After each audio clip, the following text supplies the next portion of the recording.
17-year-old tradition that continues today. In case you did not know, it is National Aboriginal Day across Canada. We're joined by some special people here. Rebecca SANGWAIS, of course, opened our show up, fancy dancing today.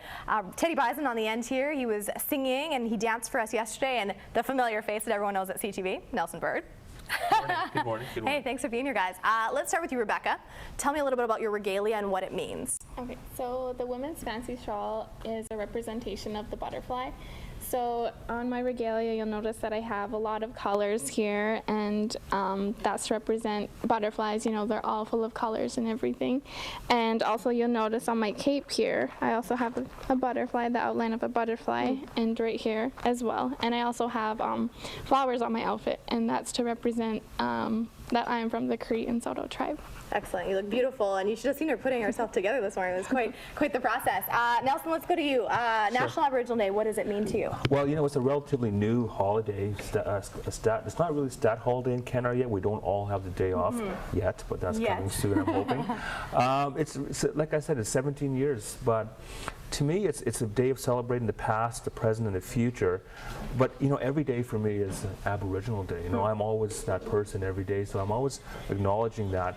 And I guess today is a chance for all Canadians to take a look, to take a look at who we are and how we contribute to society. Let's go to Teddy now. Teddy, you sing, you dance, you drum. Speak about the drum and its significance to your culture. The drumming and singing is actually one of our older, without our singing, we wouldn't have our ceremonies, we wouldn't even have powwows, you know. The first thing you hear at a powwow is that drum beat, and then the voice, and then people start dancing, you know. So the drum is one of our oldest items that we have, you know. And only in this territory, only men are allowed to hit drums, you know.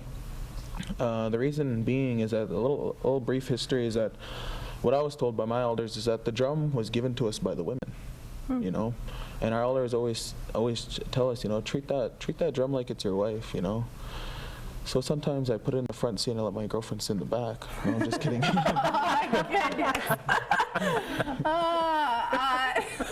Teddy, you got me off guard. Nelson, let's talk about, I mean, you cover stories across the province.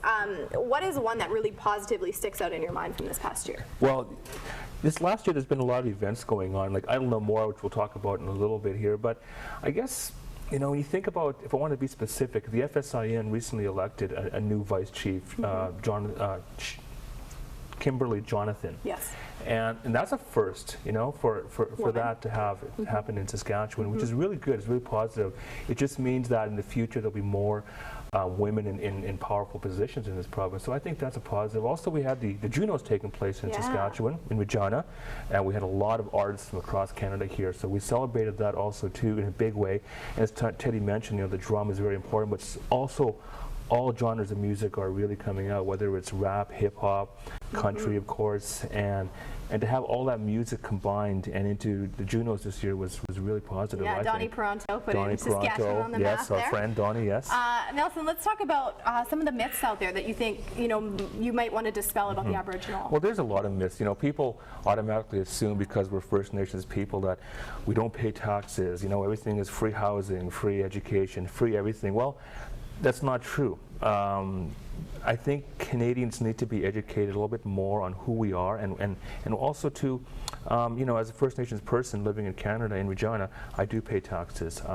We do contribute a lot, and it's not all handouts and free things, and we got young people like Teddy and Rebecca here who are, you know, getting educated out there, and there's a lot of, that's the key, is education to our future. So when we see young people like this pursuing their goals, you know, there's a lot of that happening in this province, and we don't always see that in the news media every day, but I'm fortunate that in my job that I can showcase the young people and the ones who are role models and already contributing.